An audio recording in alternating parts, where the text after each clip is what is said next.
Hello and welcome to Friday Double Bill, the show where we analyze and evaluate the latest films from Bollywood and Hollywood to help you make a more informed choice at the movies. I'm Fahad Samar and this is Mayank Shekhar. And it's turning out to be a great week, or at least you'll soon find out whether it's a good week or not, because we're going to tell you what we thought of the movies this week. Starting with Masaan, that is set in Varanasi, followed by the Marvel classic Ant-Man, and then of course we'll be looking at the talking point of this week, which is Bajrangi Bhaijaan. The film Masaan, directed by first-time filmmaker Neeraj Ghewan, is a relationship drama concerning two couples in Varanasi. The first story relates to a young woman played by Richa Chadha who is caught making love to a man in a hotel room. The boy in the room commits suicide. The police try to extort money from the girl's family. The second story here is about a boy from the Dome, a lower caste community, who falls in love with a girl who's from the upper caste. Through these two small-town India stories, the film attempts to look closely at love, life, and loss of both. You know, Mayank, I've been very privileged that I've shot 7 times in Varanasi for various projects over the years. And about 20 years ago, I remember vividly going to meet the Dome Raja, who is the keeper of the eternal flame, as we know, at the Manikarnika and the Harishchandra Ghat. And having met this man, he was just drunk out of his mind all day long, because you have to be, apparently, in order to deal with the business of, you know, setting dead bodies on fire, and so that they can attain moksha or salvation. And I often wondered ever since that what would happen to his children for generations. Would they just continue being the keepers of the flame, working with from morning to night, you know, setting dead bodies on fire, foraging for valuables, rings, gold teeth fillings, things like that in the ash? It just seemed like a very bleak future for what was going to be a vibrant India. So I'm glad that 20 years later I've seen a film which actually talks about a character from this community, just a very poignant look at what happens. This boy is trying to be an engineer. He's trying to transcend the family profession and just move on in life, and of course circumstances and how life has a way of doing things for you when you're busy making other plans. The other thing, of course, is small town India and female sexuality. And as you said in your synopsis, I mean, we've got, you know, the awakening of a female who's in the prime of her youth. She's unmarried. She wants to have sexual relations with a boy. It's very natural anywhere else, everywhere else. It's a human instinct. But this poor girl gets stuck, and you know, and circumstances just completely envelop her. So, as you said, this is a very, very poignant look at small town India.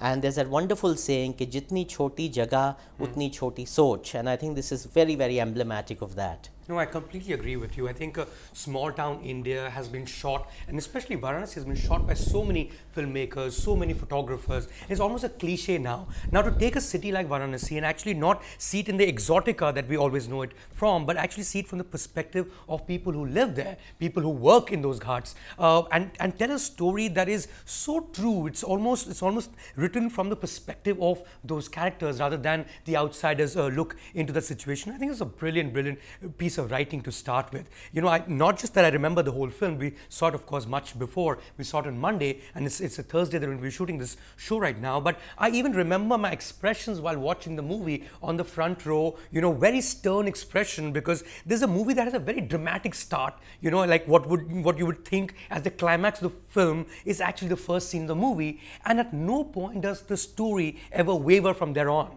You know, at no point do they ever lose sight of the ball. I think it's a movie that, of course, tells two stories, which is, of course, you know, a device or a structure that Inarutu is, you know, made so popular with Amores Perros, and so many others have, you know, and they should give him credit, you know, because even Ship of Theseus was roughly along the same lines. But you're telling two stories that could well be the stories to sort of symbolize the town they're from. I think it's a fabulous film.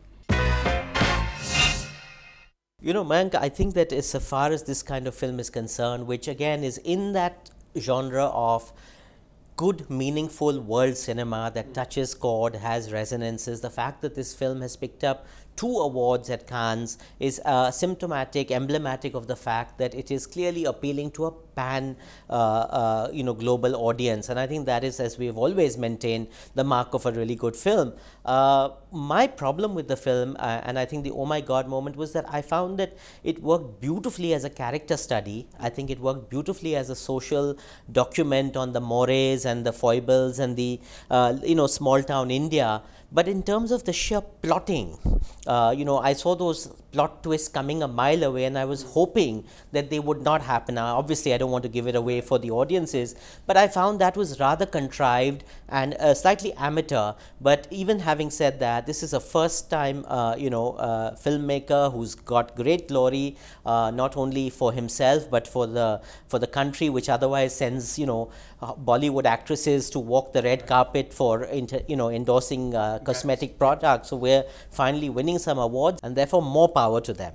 Well, I completely agree with you, Fahad. I think there is the oh my god moment really for me relates not so much to the storyline of this picture, but the kind of points that film makes throughout. And one is of course technology, and how much technology is really changing all of India and of course the rest of the world as well. So there's Facebook, there's radio, there's cell phone, there's all kinds of things that are sort of in some form or the other also bringing us closer, but it's also exposing us to a different kind of world as well. And I think that moment when the lead character in the film, Richa Chadda's character, she works as a ticket in the ticket counter of a railway station, and the fact that she's from small town India also speaks of escapism at some level. She wants to leave that town because even love is not valued there, and she sees this young hippie or hip couple who are buying a ticket, and she really wants them to stay back. And while there is a ticket available, she says there is none because come live in Varanasi for a few more days. I thought it was such a beautiful moment and so well put.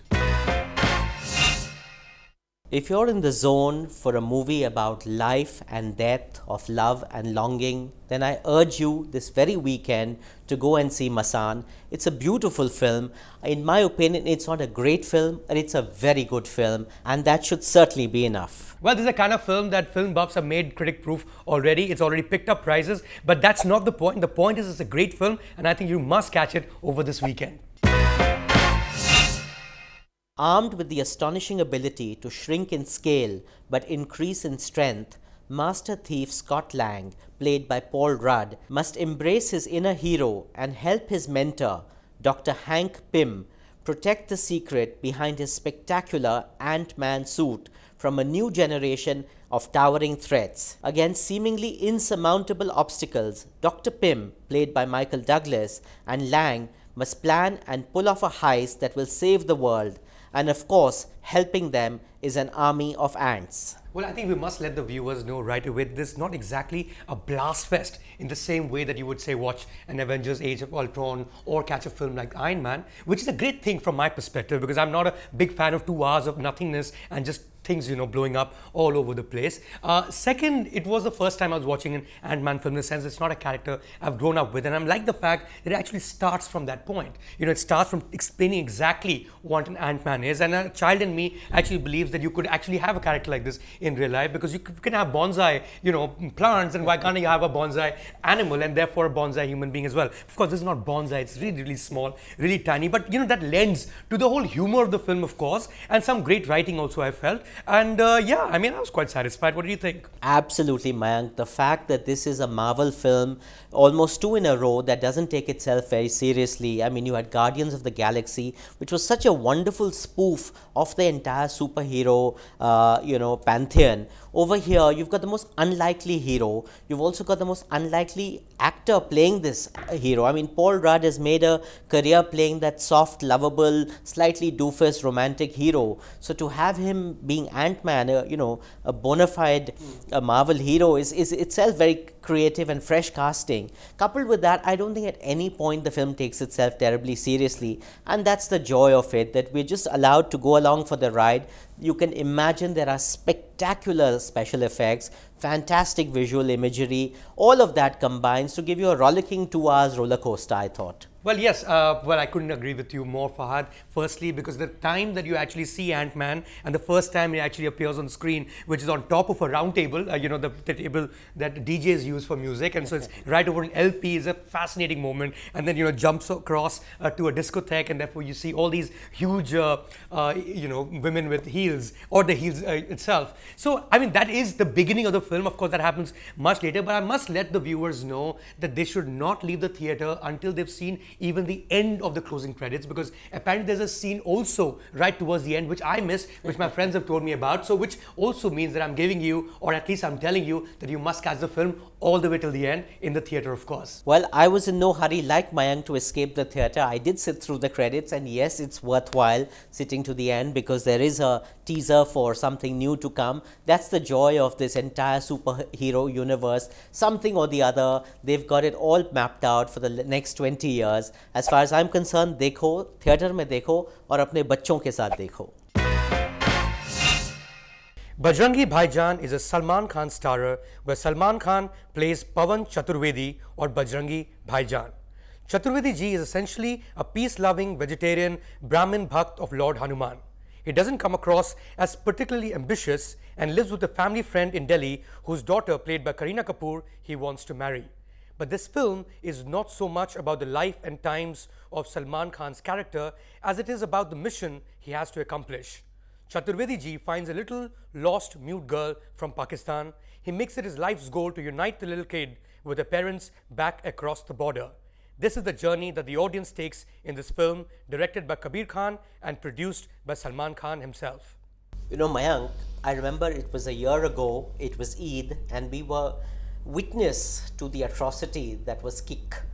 It was a huge box office. It was a kick in the butt, yes. But it was a huge box office success, and I think that it proved without doubt that Salman Khan is bulletproof as far as the critics are concerned, as even public censure is concerned. Let's, for that matter, even admit as far as judicial conviction is concerned. But there we have it, no matter what. And I thought this Eid, we're going to be subjected from being human to becoming Hanuman Bhakts. And this is the journey that Salman has taken, because it's so important to have the masses see him as the good guy. I was pleasantly surprised, therefore, to have this film. There's a wonderful line from Saadat Hasan Manto, who's one of the greatest Urdu writers and certainly preeminent writer on the partition.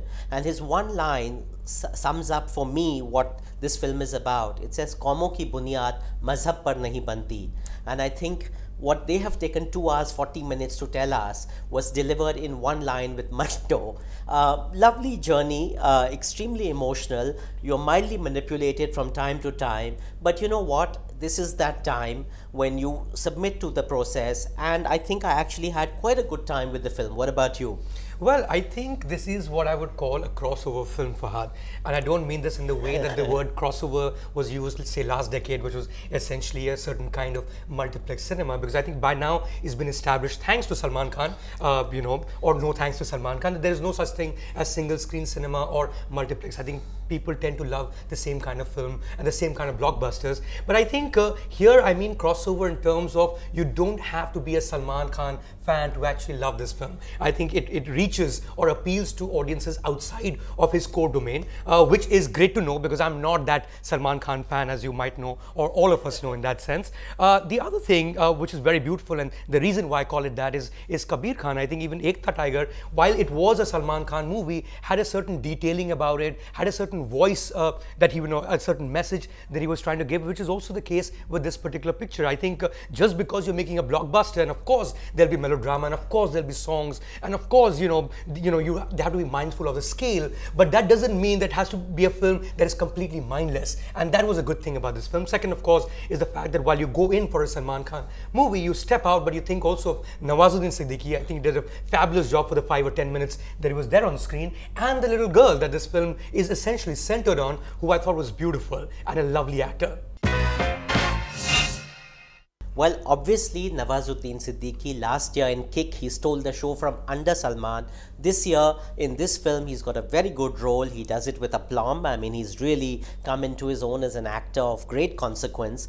This little girl, Harshali Malhotra, God bless her, is just the find of the decade as far as I'm concerned. So adorable, and you know, otherwise kids can get so very annoying, certainly as far as I'm concerned. So I was very grateful that we didn't have a particularly annoying little filmy kid to deal with in the film. I was so grateful that she was mute, because that may have also helped me sit through this film. Having said all that, I was wondering what Kareena Kapoor was doing in this movie. I think if you're talking about 10 and 15 minutes for Nawazuddin, I think he had certainly a lot more than that. But Kareena, I mean, she has literally 3 or 4 scenes. Suddenly she disappears in the movie. You know, it's purely an ornamental thing. She has a couple of key points as Bajrangi's girlfriend. But outside of that, there's nothing really. So it's interesting to see that this is really the star of the show is the little girl. It's Salman, it's Nawaz. And as far as the heroines are concerned, well, that's for some other film. Well, Kareena Kapoor, of course, it must be said, tends to sign up for a lot of films where she has very little to do, at least off late. But I think what was the thing that was playing in my mind, and that would be my oh my god moment, or oh my god as a film moment, is of course the fact that this is not exactly the movie for, you know, Salman Khan bhakts. And whether you like it or not, Fahad, I think all the commentary around his films tend to be about how much money he's going to make. And I was just thinking that here's a plot which is just the reverse of what turned out to be one of the greatest blockbusters ever. That was Gadar in the late 90s, if you remember, where again the hero goes to Pakistan to, you know, somehow get someone in the back. Of course, it's the reverse in that sense. So I felt maybe they're safe along those lines. But again, you know, the whole thing about whether if there's a Salman Khan or a Shah Rukh Khan, the whole movie needs to be centered on them because it needs to make this 200 crore. I think that has also been shattered just a week ago with Bahubali, was another BB like Bajrangi Bhaijaan. And so you never know what clicks and how much money it makes. But well, the reason why I brought up Bahubali also is because the writer, as it turned out, the story is from the same guy, K.V. Vijayendra Prasad, who wrote Bahubali, has also written Bajrangi Bhaijaan. So clearly he knows a thing or two about box office. But I'll be very interested to find out how well this movie does, given that it's not exactly a Salman Khan film. Well, there you have it. Not exactly a Salman Khan film. And at the same time, in the same breath, out and out Salman Khan film. You decide what kind of film it is. As far as I'm concerned, it was good cinema, 2 hours, 40 minutes, maybe 40 minutes too long, but certainly as far as I'm concerned, cinema mein dekho aur isi weekend pe dekho. Well, I think you said it right when we say this is not exactly a Salman Khan film. What we're trying to say is this movie actually has a script, which is a good thing to know. Also is a sensible film, which is not something that we look forward to. Therefore, my expectations were terribly low. And as it turned out, I was actually quite happy with the picture. I think you will be too. So catch it in the weekend, or well, catch it in the theater for sure. Guys, that brings us to the end of Friday Double Bill. Do tell us what you think of the movies. Do tell us what you think of the show. And yes, please do subscribe to our channel.